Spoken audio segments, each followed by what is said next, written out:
अस्सलाम वालेकुम नाज़रीन, you watching up front with Mona Alam. कई सारे मामलात आज भी हम लोग ज़ेरे गौर इंशाल्लाह रखेंगे। ख़ासतौर पे सुप्रीम कोर्ट में जो 63A के हवाले से मामला है वो आज भी खासा गर्मा गर्मी का बायस रहा और आज तो बाकायदा तौर पर सुप्रीम कोर्ट के बाहर एक बड़ा ख़तरनाक किस्म का एहतजाज भी PTI के जो कारकुनान हैं और उनके जो सिंपथाइजर्स हैं उनकी तरफ से नज़र आया। इस हवाले से नाजरीन बात रहेगी। वहाँ पर जो PTI के जो वकील थे उनकी तरफ से कुछ तलखी भी नज़र आई, जिसके नतीजे में सुप्रीम कोर्ट ने और चीफ जस्टिस पाकिस्तान काजी फैज़ ईसा साहब ने उनको अदालत से भी निकाल बाहर किया और इसके ऊपर कई इतराफ़ से जो है वो रिएक्शन आ रहा है। ऑब्वियसली दोनों इतराफ़ के रिएक्शंस मौजूद हैं, लेकिन बात ये करेंगे कि क्या ये चीज़ें अवॉइडेबल थी, ये बहुत ज़रूरी सवाल है।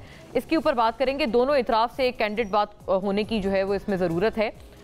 फिलहाल जो what we have as of now regarding article 63A review petition, देखते चलिएगा उसके नुकात, फिर उस पर मजीद बात करेंगे। और इस वक्त जो मुल्क में हालात चल रहे हैं, एक तरफ शदीद तरीन एहतजाज है जिसमें एक जमात के बाद दूसरी जमात भी शामिल होती जा रही है और दूसरी तरफ मुल्क में बैनुल अक़वामी लेवल के सतह के दौरे हो रहे हैं। SCO का भी इजलास जो है वो होने वाला है, पाकिस्तान को उसकी मेज़बानी करने का जो मौका है वो मिल रहा है। दोनों बातें आपस में बहुत शदीद तसादुम रखती हैं। एक तरफ एहतजाज ही एहतजाज, दूसरी तरफ यहाँ पर मेज़बानियाँ चल रही हैं।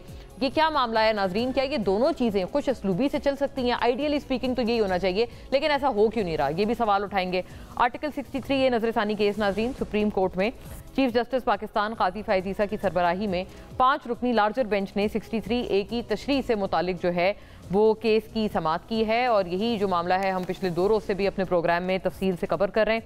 बेंच पर PTI के एतराज़ से मुतालिक चीफ जस्टिस ने कहा कि आपने कहा कि फैसला सुना दें तो हमने सुना दिया, हम मुश्तरका तौर पर बेंच पर एतराज़ मुस्तरद करते हैं। बैरिस्टर अली जफर ने कहा कि जस्टिस मुनीब बेंच का हिस्सा नहीं बने, इनकी गैर मौजूदगी में बेंच को बैठना नहीं चाहिए था। इस पर चीफ जस्टिस ने कहा कि अली जफर साहब, आप जजेस का इंतखाब खुद नहीं कर सकते, ऐसा तर्ज अमल तबाकुन है। कल मैं मीटिंग में बैठना छोड़ दूं तो क्या सुप्रीम कोर्ट बंद हो जाएगी? ये सवाल उठाया। समाअत के दौरान PTI कारकुन वकील जो हैं वो आए, उनका खासा चर्चा सोशल मीडिया पे चलता रहा इस पूरे वाक़े का। रोस्ट्रम पर वो आए और उन्होंने कहा कि 5 रुकनी लार्जर बेंच गैर आईनी है, 2 जजेस की शमूलियत गैर आईनी है और साथ उन्होंने ये भी एक धमकी दी कि 500 वकील हमारे बाहर है, देखते हैं आप कैसे हमारे खिलाफ फैसला देते हैं। इस पर चीफ जस्टिस काजी फैज़ ईसा की जानिब से वकील को बैठने की हिदायत करने के बावजूद जब वो ना बैठे तो पुलिस को हिदायत की कि इन जेंटलमैन को बाहर निकाल दें। और चीफ जस्टिस ने PTI के वकील बैरिस्टर अली जफर को मुखातिब करके कहा कि आप आएँ और हमें बेइज्जत करें, ये हम हरगिज़ बर्दाश्त नहीं करेंगे। जजेस से बदतमीज़ी का ये तरीक़ा अब आम हो गया है। बड़ी जो दोनों तरफ से एक रिमार्क्स जो हैं वो सख्त आए और खासी कन्फ्रंटेशन नजर आई है रिमार्क्स के हद तक। जस्टिस जमाल मंदखेल ने बैरिस्टर अली जफर से मुकालमा करते हुए कहा कि आपके रवैये से जो थोड़ी हमदर्दी थी वो भी खत्म हो गई है। ये भी इंपॉर्टेंट रिमार्क है नाजरीन, ये ट्रेंड बन चुका है। फैसला पसंद ना हो तो अदालती बेंच पर ही उंगलियां उठाना शुरू कर दो। चीफ जस्टिस काजी फैज़ ने कहा कि यहाँ तो फैसलों को रजिस्ट्रार से ख़त्म कराया जाता रहा है, मैंने तो बेंच में उन्हीं जजेस को शामिल करने की कोशिश की, मैं किसी को मजबूर नहीं कर सकता कि वो शामिल हो जाएंगे, उनका मतलब है। बाद अज़ां अदालत ने अली जफर की जो इस्तदा थी वो मंजूर करते हुए बानी PTI से फौरी मुलाकात कराने के अहकाम जारी कर दिए और केस की समाअत जो है वो अब कल तक मुलतवी हो गई है। देखते हैं नाजरीन अब ये मामला कहाँ जाता है। और अच्छी बात यह है कि जो मुलाकात की इस्तदा की गई थी PTI के वकील की तरफ से कि वो इमरान खान साहब से मुलाकात करना चाहते हैं, उसकी इजाज़त मिल गई है। अच्छी बात है कि इजाज़त मिल गई है। इसके ऊपर नाजरीन बात करेंगे। और जो 2 इतराफ़ की हम बातें कर रहे हैं कि एक तरफ तो जो मलेशियन प्राइम मिनिस्टर हैं वो भी पाकिस्तान आ रहे हैं, उनका 2 अक्टूबर से यानी आज से लेकर 4 तक उनका दौरा पाकिस्तान है। फिर डॉक्टर जाकिर नाइक बहुत किसी भी तारुफ के मोहताज नहीं है, बहुत क्रेडिबल इस्लामिक स्कॉलर हैं, वो भी पाकिस्तान में एज वी स्पीक मौजूद हैं। और SCO की भी जो है वो मेज़बानी करने का, पूरे समिट की मेज़बानी करने का जो मौका है, बहुत नादिर मौका मेज़बानी का, ये पाकिस्तान को मिल रहा है। तो ये बड़े अच्छे कुछ नाजरीन कुछ मामलात हैं। फिर ऊपर से हुकूमत भरपूर तौर पर इस बात का भी क्रेडिट ले रहे हैं कि जी शहबाज शरीफ साहब ने भी ट्वीट किया है प्राइम मिनिस्टर ने कि किस तरह से महंगाई की शरह जो है वो उनकी तवक्कुआत से भी ज़्यादा कम हो गई हैं। तो एक तरफ तो ये तमाम मामला चल रहे हैं, लेकिन दूसरी तरफ PTI भी कह रहे हैं कि हमें हमारा हक, जो बुनियादी हक है जमहूरियत में कि एहतजाज का हक, पीसफुल डेमोन्स्ट्रेशन का हक, उससे महरूम किया जा रहा है। 144 हम लोग जलसे का नाम नहीं लेते हैं, जगह का नाम नहीं लेते हैं, तो 144 वहाँ पर पहले से नाफिज कर दी जाती है। बल्कि अब तो पंजाब हुकूमत 90 रोज़ के लिए एक दफ़ा 144 जो है वो नाफिज करने की बात कर रहे हैं, तो ये भी एक बेसिक राइट है, डेमोक्रेटिक राइट है, जिससे उनको महरूम किया जा रहा है। तो ये भी जाहिर है बात किसी सूरत ये हजम नहीं होती है। इसके ऊपर भी नाजरीन बात करेंगे। 2 पोल्स अपार्ट इस वक्त मामला चल रहे हैं। फौरी तौर पर ब्रेक मुझे लेनी है, लेकिन उसके बाद जब वापस आएंगे तो मौलानों का रुख करेंगे। Don't go anywhere.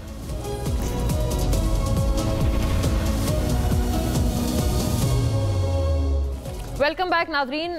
बात वहीं से बढ़ाएंगे आगे जो कि इब्तिदा में अर्ज की। बहुत प्रेसिंग मैटर्स इस वक्त चल रहे हैं और खुश असलूबी से ही चलने चाहिए, यानी कि तमाम चीज़ें, सारी चीज़ें, चाहे वो बैनुल-अक़वामी विजिट है वो भी हो और साथ साथ एहतजाज का भी जो हक है बुनियादी वो भी, उससे भी किसी को महरूम ना किया जाए। तो ये मामला इस तरह से क्यों नहीं हो रहा, जो कि इतना सिंपलिस्टिक साउंड करता है। वैसे by the way Nawaz Sharif साहब जो हैं आज बड़ा उन्होंने पुरजोश खिताब किया है और वो जो PTI से हम सुनते थे कि शायद नवाज शरीफ साहब जो हैं वो कहीं गायब हैं, उसकी नफ़ी करते हुए आज तो वो बड़े एक फॉर्म में बल्कि नज़र आए हैं। उन्होंने बहुत सारे सवालात उठाए हैं बिलखुसूस खैबर पख्तूनख्वा हुकूमत से, और खान साहब को उन्होंने जेल में बैठा शख्स इन अल्फाज से मुखातिब किया है। सुनिएगा। भेड़ बकरियों की तरह से कई लोग उनके पीछे जो चल पड़ते हैं। आप अपने सूबे के हुकूमत वालों से पूछें, आप उन लोगों से भी पूछें जो जेल में बैठे हुए हैं कि आपने KPK के लिए क्या किया है। आज कौन सा वो तीर चला के तो आज पंजाब के अंदर दाखिल होने की कोशिश करते हैं, क्या उन्होंने किया वहां पर? कोई उसकी तरफ कोई दिलचस्पी नहीं है उधर। वो बिलियन ट्री कहाँ है? 1 अरब दरख्त जो लगाना था किधर है? वो 50 लाख घर किधर है? उनसे पूछे, कुछ नहीं है, कुछ नहीं। कारकर्दगी 0, मार धाड़ नंबर 1। एहतजाज रहा, चाहे वो हुकूमत में थे चाहे वो अपोजिशन में थे, उनका काम ही एहतजाज। जी नाजरीन, मामले पे बात करने के लिए बहुत एक पर्टिनेंट आवाज़ मेरे साथ इस सेगमेंट में मौजूद है, और कैसर अहमद शेख साहब जो PMLN से वफाकी वज़ीर हैं बराए मैरी टाइम, वो भी हमें शॉर्टली ज्वाइन कर रहे हैं। वो भी ज़ाहिर साथ होंगे, बट सिंस KP का जिक्र है तो joined here by Muzammil Aslam साहब एज़ वेल, जो कि सूबाई वज़ीर हैं बराए फाइनेंस और तमाम तर मामलात को देखते हैं वहाँ पर बहुत एक की पोजीशन में। बहुत खुश आमदीद, आपके वक्त का बहुत शुक्रिया मुजम्मिल साहब। ये बताइएगा, अभी आपने सुना मियाँ साहब की बात, कहाँ गए? बिलियन ट्री कहाँ है? 50 लाख घर कहाँ हैं? चाहे आप अपोजिशन में हो या हुकूमत में हो, आप लोगों को एहतजाज के अलावा कोई और चीज़ आती नहीं है, और आप लोग कौम को एक दूसरी तरफ लगा रहे हैं, एक मार धाड़ की तरफ लगा रहे हैं। बहुत संगीन इल्ज़ामात नहीं लगा दिए मियाँ साहब ने आप पर? देखिए जी, आज शुक्र है मियाँ साहब को कोई बार लाए धूप लगाने के लिए। सबसे पहले तो काफी दिनों से वो मंजर आम से गायब थे, और अब वो आए, शुक्र उनकी आवाज तो सुनने को मिली। सबसे पहले तो मैं आपको एक बात ये कहूंगा कि मियाँ साहब जो पंजाब कर रहे हैं, उनकी जमात से ज्यादा जो है पंजाब में हमें वोट पड़ा है। तो इस वक्त पंजाब में भी मैंडेट हमारा ही है, और फॉर्म 45-47 के बावजूद भी जो है हमसे ज्यादा वोट नहीं कर सके। ये तो इलेक्शन कमीशन का बाकायदा रिकॉर्ड है। दूसरी बात ये कि एक वो हमेशा से बात कही जाती है कि अपने गिरेबान में पहले झांके। तो मियाँ साहब को मैं मशवरा दूंगा कि थोड़ा सा अपने गिरेबान में झांके और चंद एक सवालात के जवाब दें, और जो उन्होंने सवालात किए उसके तो मैं अभी जवाब दे दूंगा हाथ के हाथ ही। पाकिस्तान में आपको पता है 24 IMF के प्रोग्राम हुए हैं, जिसमें से 16 प्रोग्राम जो है नवाज शरीफ साहब और उनके इत्तेहादी ने लिए। वो जो 16 प्रोग्राम बार बार लेते रहे, उनका क्या, उसकी रकम का क्या किया और वो कहाँ गए पैसे, उसका एक जवाब दे दें, जिसकी वजह से आज पूरी कौम जो है मकरूज हो गई है, जलीलो ख्वार हो गई, आप यूं कह लें। फिर जो इनके जो भाई साहब हैं, जो 2 साल से जो हैं, उनको पहले भी लाया गया और अब फिर फॉर्म 47 की मेहरबानी से आए। 2 साल में 3 दफा तो IMF प्रोग्राम में वो जा चुके हैं, पिछले 2 साल में 3 दफा। फिर मियाँ साहब मंसूबे गिनवाते हैं, वो कहते हैं कि जी वो जो है वो बताते हैं ना आपको कि जी के मंसूबों पे लगाए। वो कहते हैं जो पैसा लिया वो हमने अवामी फलाह के मंसूबों पे लगाया पैसा, IMF से जो भी। मैं आ रहा हूँ। वो कहते हैं कि खैबर पख्तूनख्वा के लोग जो हैं KP से इलाज कराने यहाँ आते हैं। अल्लाह जाने कौन सी जगह आते हैं। खैबर पख्तूनख्वा के लोगों को हमने एक सेहत कार्ड दिया हुआ है, जो सिर्फ KP में नहीं, पूरे पाकिस्तान में अगर खैबर पख्तूनख्वा का मुकीम कराची, लाहौर, फैसलाबाद में है, उस सेहत कार्ड से जाके किसी भी प्राइवेट अस्पताल में इलाज करा सकता है। तो ये मियाँ साहब की शायद नॉलेज में नहीं है। ये हमने पंजाब वालों के लिए भी सहूलत मुयस्सर कर दी थी, जो इनके भाई साहब ने आके उसको मुनकता कर दिया। दूसरा, वो इनको मैं ये बताना चाह रहा था, वो कह रहे थे खैबर पख्तूनख्वा के लोग यहाँ काम करने आते हैं। खैबर पख्तूनख्वा के लोग पूरी दुनिया में काम करते हैं, अगर आपने इतना बेहतरीन पंजाब बना दिया था तो पाकिस्तान के 1 करोड़ 20 लाख अवाम पाकिस्तान से बाहर काम कर रहे हैं, जिसमें से 60 लाख लोग तो सिर्फ पंजाब के बाहर रोजगार की तलाश कर रहे हैं। तो उन 60 लाख लोगों को पंजाब से जाने की जरूरत क्या पड़ी? फिर ये बड़ी बड़ी बातें करते हैं, ऑरेंज लाइन, मेट्रो लाइन और मोटरवे। ये कौन सा आपने पाकिस्तान से टैक्स की आमदनी या आमदनी से, आपने तो कर्ज लेके बना दिया। और इनसे सिर्फ एक सवाल का मुझे जवाब लेके दे दें कि जितने कर्ज लिए जिससे इन्होंने ये प्रोजेक्ट एक तो महंगे बनाए, पाकिस्तान के ऊपर अजाब डाल दिया, उसके बाद उनमें से कितने कर्ज आज तक इन्होंने उतारे हैं? कोई एक कर्ज बता दे। कर्ज तो कोई भी लेके पैसे खर्च कर दे। बात तो वो होती है, शेर का बच्चा तो वो होता है जो कर्ज ले और कर्ज उतारे भी। तो नहीं, तो 2013 से 18 वाली हुकूमत में मुजम्मिल साहब वो कहते हैं ना कि हमने तो खैराबाद कह दिया था, IMF प्रोग्राम को, खत्म हो गया था सारा कुछ, पाकिस्तान तो अपने पांव पे खड़ा था। फिर PTI को ले आया गया और एक प्रोजेक्ट लॉन्च किया गया। मेरी बहन, आपको मैंने एक डाटा अर्ज किया कि पाकिस्तान की तारीख में 24 प्रोग्राम हुए, जिसमें 16 प्रोग्राम नवाज शरीफ साहब, उनके भाई और पीपल्स पार्टी ने लिए। सही हो गया। 7 प्रोग्राम फौजी हुकूमतों ने लिए और एक प्रोग्राम PTI ने लिया, वो भी आधा इस्तेमाल किया था। हमारे पास पैसे अच्छे खासे आ गए थे। तो ये इनको कोई तारीख नहीं पता। ये तारीख आपके तवज्जुह से मैं उन तक पहुंचाना चाह रहा हूँ।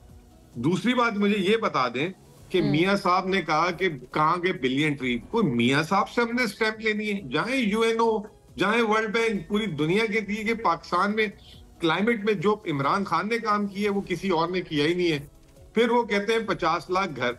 ये जो घरों की स्कीम है, prime minister housing scheme Imran Khan की शुरू की हुई, जो इन्होंने बंद की, अब उन्हीं फ्लैटों को जिनको ये आज मरियम और वो आई थी इफ्तिताह करने, वो इमरान खान का प्रोजेक्ट था। वो इमरान खान ने जमीन दी हुई थी, वो इमरान खान के घर थे। तो ये तो इस वक्त हर प्रोजेक्ट, चाहे मॉडल रेडियो वो आप इस्लामाबाद से, आपको बताया वो खान साहब ने शुरू की थी, सेहत कार्ड खान साहब ने चलाया, अपना घर स्कीम खान साहब की थी। तो ये तमाम चीजें तो ये कॉपी कर रहे हैं, और वो भी चाइना की कॉपी भी अच्छी होती है। पता नहीं कौन सी कोई मिसाल ढूंढनी पड़ेगी, मेरे पास तो है ही नहीं। तो ये तो मुजम्मिल साहब वो कहते हैं अच्छी बात है ना कि उन्होंने जो आपके अच्छे प्रोजेक्ट्स थे, आपकी सियासी दुश्मनी में उन्होंने खत्म नहीं किए, और आपने अगर जमीन दी नहीं खत्म नहीं किए। हमारी नंबर प्लेट, नेम प्लेट हटा के उसको कंसीव करें। लेकिन चले, अच्छी बात है, हमसे कुछ हमारे अच्छे कामों को आगे तो लेके जा रहे हैं। तो इतना उन्हें के, बल्कि वो तो गोइंग अ स्टेप अहेड वही कहेंगे, आप लोगों ने तो सिर्फ ऐलान किया था, जो पाए तकमील तक पहुंचाया है और जो उसके ऊपर काम असल होना था वो किया ही इन्होंने। मेरी बहन, जरा तकमील तो बताएं कि कौन सी हुई। बिजली इमरान खान ने जब सस्ती की तो इन्होंने हुकूमत से निकाल दिया। अब वो मियां साहब ने जब सस्ती की, आप लोग बारूदी सुरंगी की बातें करते थे तो IMF ने इनसे जो है जबरदस्ती वापस कराई। झूठे ऐलान करते हैं। सोलर जो है 7 अरब रुपए के, 7 अरब डॉलर के, 700 अरब रुपए के इन्होंने सोलर देने थे। मुझे बता दें, वो तो ऐलानात तो सुबह मैं भी उठ के 10 कर देता हूँ। बात यह कि 6 महीने में किया क्या कारकर्दगी, इन 6 महीने की बात कर लेते हैं ना। अभी इस 6 महीने पे भी आ जाए, बड़े बड़े धूम धड़ल्ले से बात करते हैं ना। रोज वो कहते हैं प्रोजेक्ट्स लॉन्च होते हैं पंजाब में, मुजम्मिल साहब वो कहते हैं रोज की बुनियादों पे नए नए इफ्तिताह होते हैं प्रोजेक्ट्स के। आप लोग सिवाय मार धाड़ के आपने नौजवानों को कुछ भी नहीं सिखाया। और मेरी बहन, इफ्तिताह तो मैं यही कह रहा हूँ ना कि वो तो बोंगियां होती हैं इफ्तिताह करना।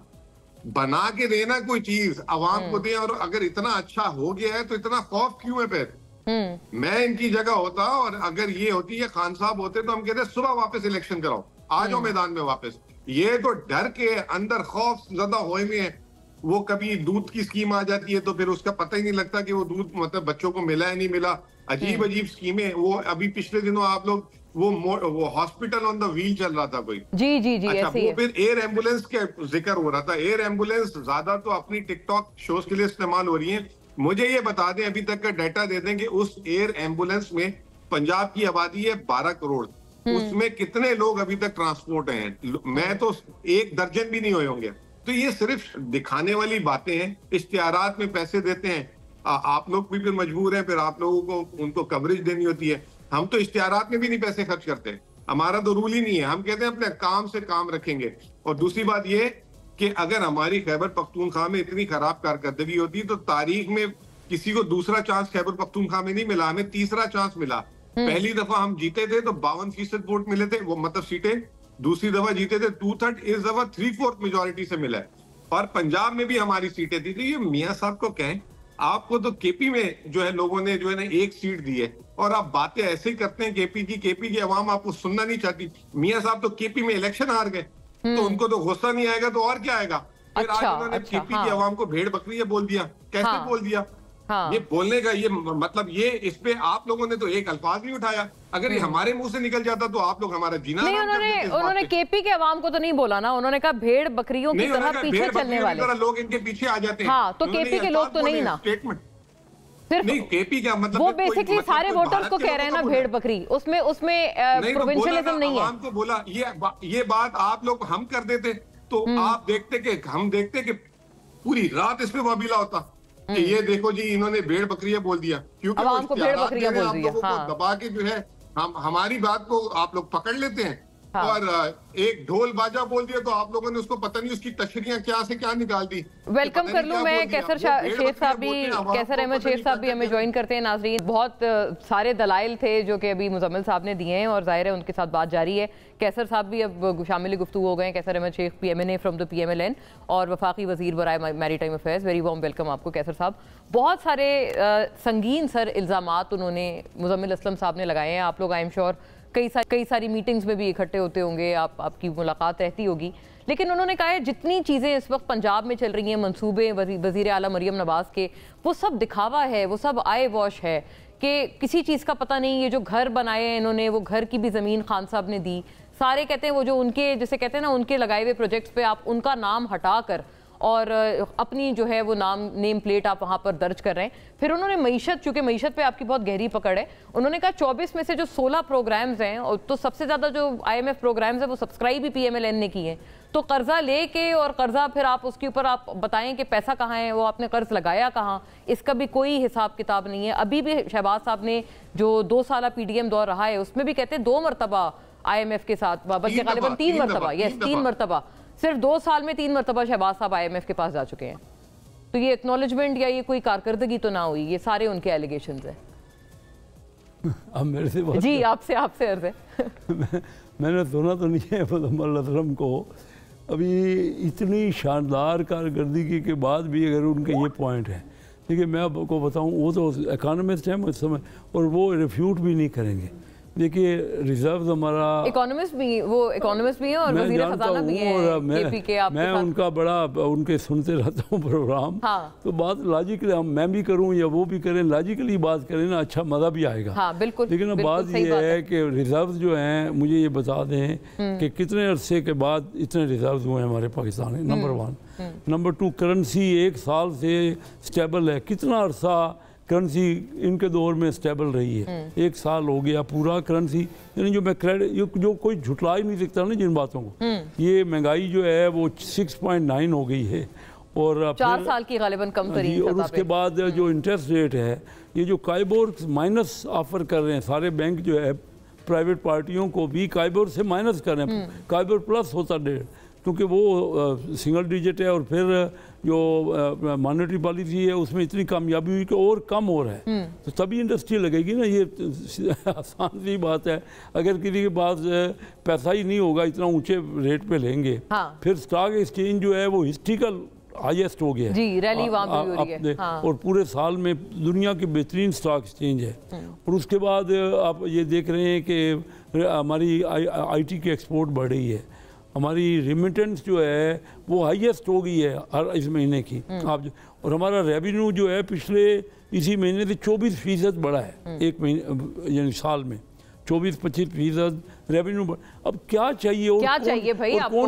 अच्छा, हमारा जो करंट अकाउंट है वो भी हमारा यानी पॉजिटिव जा रहा है। तो ये पहली बार हुआ है पाकिस्तान की बहुत अरसे बाद। हमने सिर्फ एक प्रोग्राम सब्सक्राइब किया, वो भी हम लोगों ने आधा इस्तेमाल किया IMF का PTI के दौरे हुकूमत। उन्होंने तो IMF को नाराज कर लिया ना। IMF तो इनके बाद तो इतना नाराज हो गई कि हमें तो नाक रगड़नी पड़ गई उनके सामने। पाकिस्तान को तब जाके वो माने हैं। और जो कोई ये छोड़ के, इनके ऊपर तो इतबार कोई करता ही नहीं था, इनको तो छोड़ ही दिया।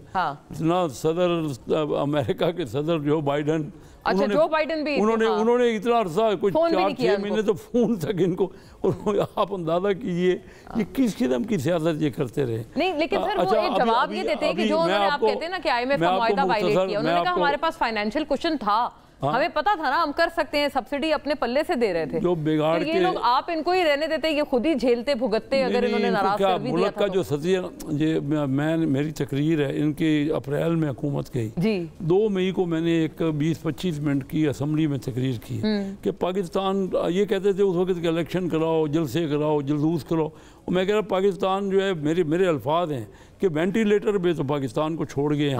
वो पहले उसको बचा लो, शादी भी, बच्चे की शादी भी कर लेंगे, फिर उसका ख्याल भी कर लेंगे। पहले वो जो यंग मैन है आपका, वो तो आप वेंटिलेटर पे छोड़ के गए। मैं इनका वेल विशर हूँ। देखो ना बात ये किया क्या है, और जब चाइना का सदर आने लगता है तब ये, अच्छा ये बड़ी अहम बात है सर, इस पे बात करेंगे क्योंकि चीनी सदर और फिर मलेशियन सदर भी, प्राइम मिनिस्टर आज मलेशियन का सदर आ रहा है, इन्होंने धरने शुरू कर दिए, और फिर दोबारा ये बताइए ना कि कोई इनके दौर में 11 साल तो हो गए इनको KPK में, चलो यहाँ को तो छोड़ दें, KPK में तो इनकी हुकूमत है ना, और सूबाई हुकूमत के पास क्या होता है, लॉ एंड ऑर्डर, क्या लॉ एंड ऑर्डर बहुत इन्होंने बेहतर 11 साल में कर लिया। फिर तालीम होती है, कोई तालीम में इन्होंने बेहतरी अपने जो डिवॉल्व सब्जेक्ट्स हैं उनके जो हालत है, उसके बाद सेहत होती है। मुझे बताएं 11 साल में इन्होंने किया क्या है? उन्होंने सर वो कहते हैं कि वो हमने हेल्थ कार्ड दिया है, और ये गलत बयानी कहते हैं पंजाब हुकूमत कर रही है कि जी हमारे पास आके इनके लोग इलाज कराते हैं, जबकि उन्होंने तो खुद अपने अवाम को हेल्थ कार्ड दिया हुआ है, जो कि सिंध या जहां पर भी KP का जो भी शख्स है वो इस्तेमाल कर सकता है। तो ये तो ब्रेक, अच्छा मुझे ब्रेक का भी कहा जा रहा है, कई पॉइंटर्स हैं, मुजम्मिल साहब मुस्कुरा भी रहे थे। आफ्टर अ ब्रेक नाज़रीन सुनते हैं सारी बात।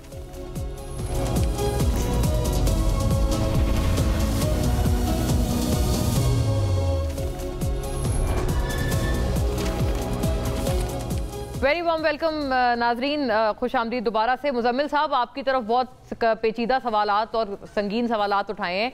कैसर साहब तो आपको पता है मुस्कुरा रहे थे, उन्होंने कहा आप अभी भी खुश नहीं है, हर इंडिकेटर पॉजिटिव है, आप माशाल्लाह बड़े इकोनॉमिस्ट हैं और बहुत आप क्रेडिबल इकोनॉमिस्ट हैं, तो अब आप तो कम से कम खुशी दिखाएं बियॉन्ड पार्टी लाइंस, और अपने सूबे में 2 जो डिवॉल्व सब्जेक्ट्स हैं उनका जवाब जरूर फरमाइएगा कि सिक्योरिटी और लॉ एंड ऑर्डर के जो हालात हैं खैबर पख्तूनख्वा में, और तालीम के जो हालात हैं खैबर पख्तूनख्वा में, उनके ऊपर क्या कारकर्दगी है आपकी 11 साल हुकूमत में?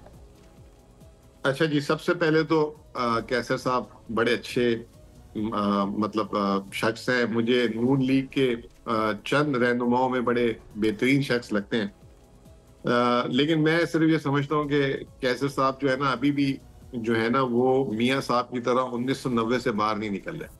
ये एक कैसर साहब का मेरा सिर्फ इख्तलाफ है इनसे। कैसर साहब ने कहा कि रिजर्व जो हैं हमारे बड़े ऊंचे चले गए। कैसर साहब इतने IMF के लोन, UAE से पैसे, सऊदी अरब से पैसे, इधर पूरा मुल्क की मईशत बंद करने के बावजूद भी अभी भी आपके रिजर्व 10 अरब डॉलर से कम है। ठीक है जी, जब PTI जब नो कॉन्फिडेंस मूवमेंट आई थी ना जो लाए थे, तो उस वक्त 17.5 अरब डॉलर रिजर्व से, तो ये आपकी पहले रिकॉर्ड के लिए। आपने कहा शरह सूद कम हो रही है, शरह सूद आज भी स्टेट बैंक का डिस्काउंट रेट 18% है, जब PTI गई थी ना तो आपको 11.25% पे देके गई थी, तो अब वो कम हो जाएगी जरूर, लेकिन अभी भी पिछले 2.5 साल से जो कौम का ऊपर आपने अजाब डाला है ये शरह सूद का, आपने खुद इसके गवाह, आप कारोबारी भी हैं, इसकी वजह से जो पाकिस्तान का 4,000 अरब सूद की अदायगी होती थी वो इस साल 9,800 अरब है, तो कौम का 5,800 अरब फालतू आप जो है ना उन लोगों को दे रहे जिनसे आपने कर्ज लिया, और कौम का जो है ना आपने गला घोट दिया, कुछ नहीं दे रहे उनको। महंगाई की आपने बात की, माशाल्लाह, जब महंगाई जब हम छोड़ के गए थे तो 12% में जो आप ही लोग 38% ले गए, आप लोग 38% ले गए, एक साल पहले 27% थी, ये एक महाना नंबर है। IMF की आज भी रिपोर्ट आई है, IMF कह रही है कि महंगाई जो है इस साल के आखिरी में वापस बढ़ जाएगी, तो आप कैसे था जरा रिपोर्ट पढ़िएगा IMF की। और दूसरी बात यह कि आपकी कौन सी इसमें गिद्दड़ सिंगी है महंगाई कम करने में, ये तो आलमी मार्केट में जब खान साहब गए थे तो 115 डॉलर का ऑयल था, अब जो है 70 डॉलर से नीचे आ गया, वो तो आलमी मार्केट में चीजें नीचे नहीं, उन्होंने करेंसी भी तो बताई ना, करेंसी स्टेबल है इतने टाइम तक, ये तो क्रेडिट है ना उनका। आ रहा हूँ मोना, मैंने सारे पॉइंट लिखे हैं। करेंसी पे अब वो जो है कह रहे हैं कि स्टेबल है, माशाल्लाह। 180 रुपए से लेकर 300 रुपए ले गए और 280 में गिरे, स्टेबल कर दी। तो ये अगर इसको कहते हैं कि आपने इसमें कारकर्दगी दिखाई है, तो फिर मैं इस पे क्या जवाब दूं? स्टॉक एक्सचेंज आपने कहा कि वो बढ़ गई है, स्टॉक एक्सचेंज आज भी बढ़ने, स्टॉक एक्सचेंज को इंडेक्स से कभी नहीं देखा जाता, स्टॉक एक्सचेंज को देखा जाता है प्राइस टू अर्निंग मल्टीपल्स पे। आज भी पाकिस्तान की स्टॉक एक्सचेंज तारीख की लोवेस्ट सतह पे, ये 2008-9 पे प्राइस अर्निंग मल्टीपल इससे ज्यादा था, 1998 में इससे ज्यादा था। मैं एक बड़ा इंपॉर्टेंट पॉइंट है मुजम्मिल साहब, चूंकि एक जरूरी बात है कि जब भी कोई बैनुल अक़वामी बड़ी सतह का दौरा हो रहा होता है, पाकिस्तान मेजबानी कर रहा होता है, अभी चीनी सदर आने वाले हैं, मलेशियन भी यहाँ पर प्रीमियर हैं, तब आप लोग तभी एहतजाज आपको याद आता है। ये भी पॉइंट उठाया कैसर साहब ने, इसका जवाब मोना आप मतलब आप पाकिस्तान में आ जाइए, हम तो 22 अप्रैल 2022 से मुसलसल एहतजाज में। हमने नहीं तो अभी तो रोक देना, अरे अभी तो पॉज कर देना, सदर तो 22 से नहीं आके बैठे हैं ना 2-4 साल से। बात ये गलत थी कि जब वो आते हैं आपको, हाँ तो अप्रैल 2022 से मुसलसल एहतजाज में, और हमारे वो सही हो गया उसके, बिल्कुल वो ठीक है। हाँ ये चलाते हैं पैलेट गने और पता नहीं रबड़ वो और वो आंसू गैस, मुझे तो इन चीजों लेकिन ये 2 से 4 तक, 2 से 4 अक्टूबर तक तो आप लोग आगे कर सकते थे ना डेट, आप क्यों अपने लिए नेगेटिव इंप्रेशन पे दे रहे हैं सबको? वो एक अलग, इसी की बात हो रही है अभी तो फिलहाल।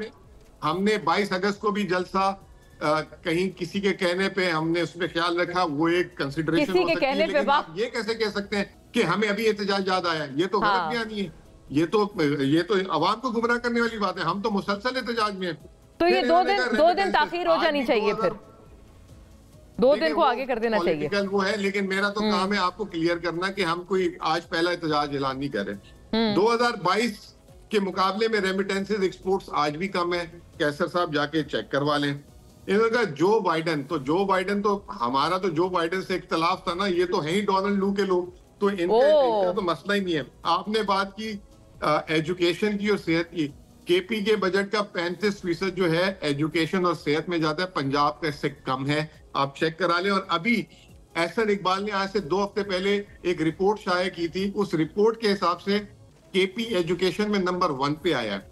तो ये इनकी गलत फहमी है, जाएं ऑब्जेक्शन उठाएं। सिंध और बलूचिस्तान में लोवेस्ट लिटरेसी रेट है इस वक्त। केपी जो एमकैट का भी टेस्ट हुआ है 43%। ठीक है, आपने फिर ब्रेक का मुझे नाज़रीन कहा जा रहा है, लेकिन जाहिर है कैसर साहब की तरफ कई सारे सवाल आते हैं। स्टे विद अस, और बहुत थैंकफुल टू यू मुजम्मिल साहब कि आपने बहुत एक अहम हमारे साथ मामलात पे आपने बात की। Hope to see you again. Break नाज़रीन।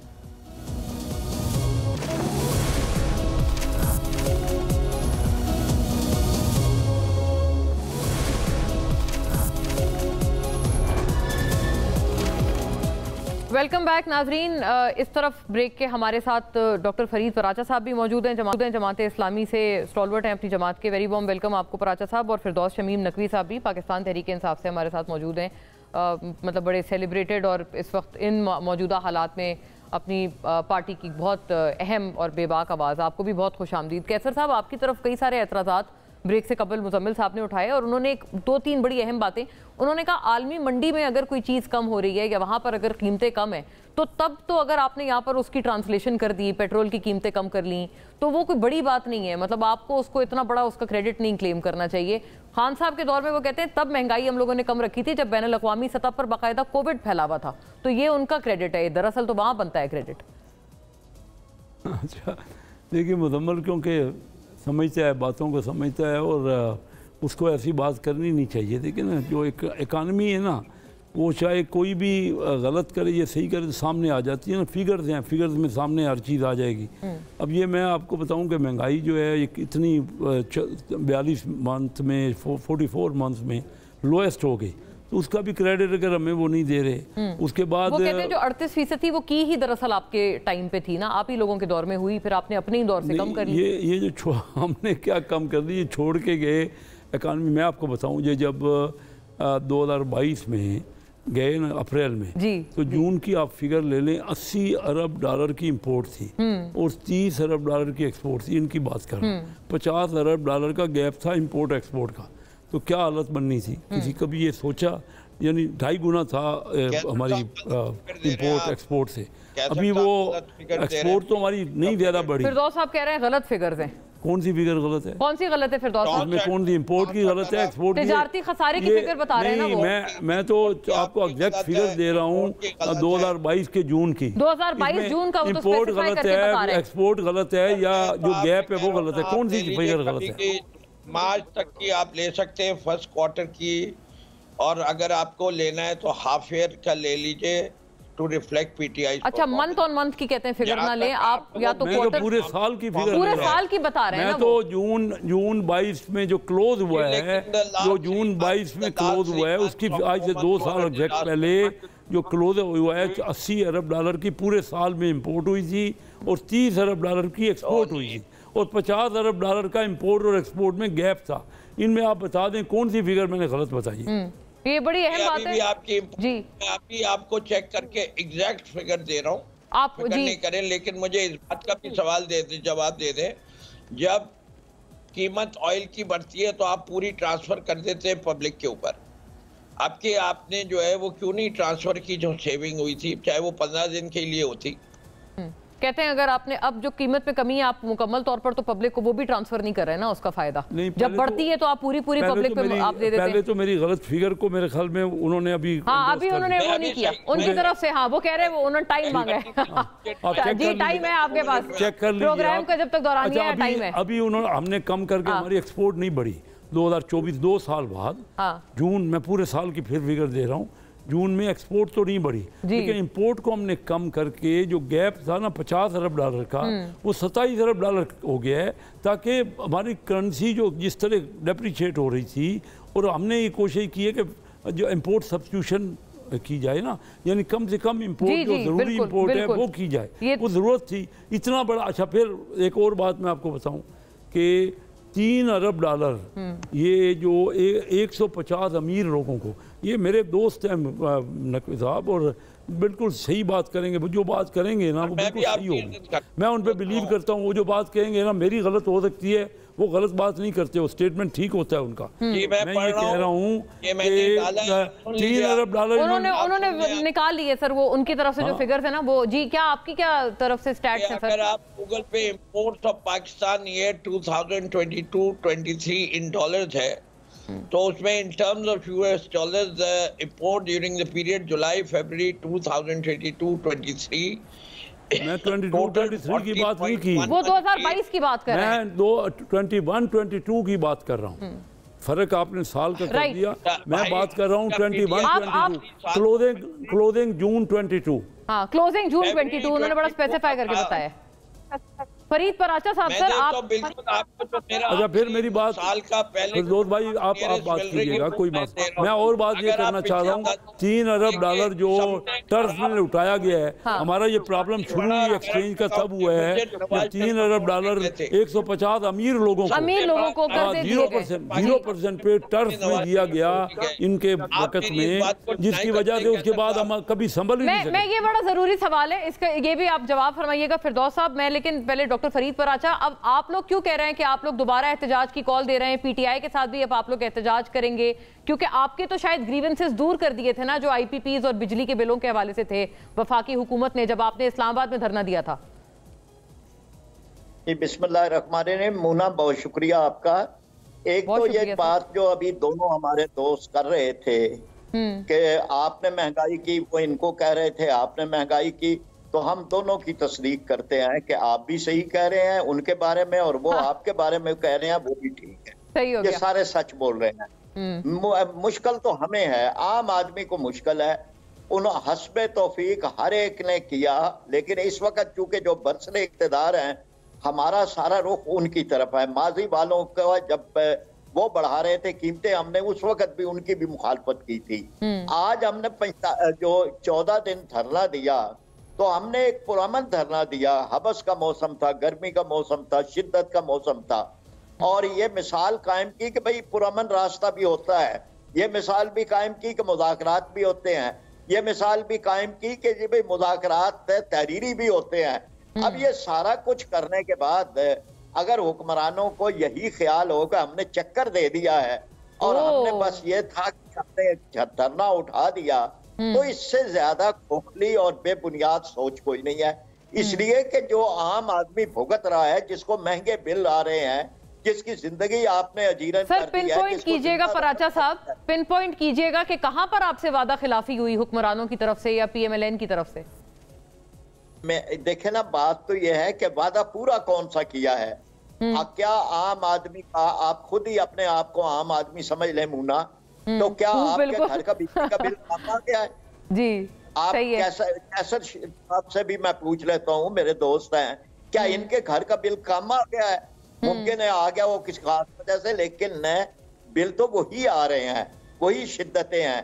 नहीं तो सर उन्होंने कहा था ना IPP से हम लोग ऑडिट करेंगे और उनसे रीनेगोशिएट करेंगे, तो वो तो कह रहे हैं हम कर रहे हैं। अब कैसर शेख साहब भी बता दें कि किस IPP से किसके खिलाफ एक्शन हुआ है। कहा गया 6 है, फिर कहा गया 16 है, ना 16 ना 6, अभी तक तो एक के खिलाफ भी एक्शन नहीं हुआ।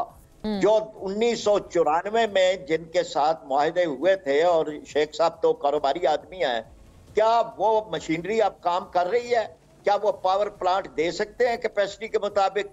वो जो एक फर्नेस ऑयल की खास मिकदार मुकर्रर की गई थी फी यूनिट, क्या वो उसके मुताबिक हो रहे हैं? सर हिकमत अमली बता दें ताकि मैं इन तमाम तर मामलात के सवाल लूं कैसर साहब से। वो नाकारा और उनका जो एक खंडर बन चुकी हैं, उन पावर प्लांट्स पे हम कैपेसिटी के पैसे दे रहे हैं। देने वाले भी मुजरम हैं, लेने वाले भी मुजरम हैं। हिकमत अमली क्या है सर, अगर आप लोग इतने अपसेट हैं कि इन्होंने कोई वादा अपना वफा नहीं किया, तो फिर अब आप करेंगे क्या? कोई कॉल दे रहे हैं आप? हम सब कुछ करेंगे। देखें ना, सबसे पहली बात तो यह है कि हम आवाम के पास जा रहे हैं, हम लोगों से रेफरेंडम करवाएंगे, हम पूछेंगे कि क्या आप ये बिल दे सकते हैं।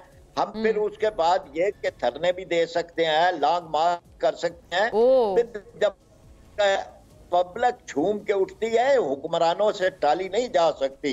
जब पब्लिक सर झूम के उठती है तो हुक्मरानों से टाली नहीं जा सकती, और आपने कोई वादा सर वफा नहीं किया। जी कैसर साहब। जी देखिए, फरीद पराचा साहब बड़े मोहतरम शख्सियत हैं, ये बिल्कुल दुरुस्त कह रहे हैं कि आवाम इस वक्त बड़ी परेशान है। सही। इनकी बात बिल्कुल ठीक है। हाँ। मैं खुद अपने हल्के में जाता हूँ ना, तो लोग मेरे से कहते हैं कि मुझे पैसे दो, हमारे पास बिल भरने के पैसे नहीं है, कोई उधार ही दे दो।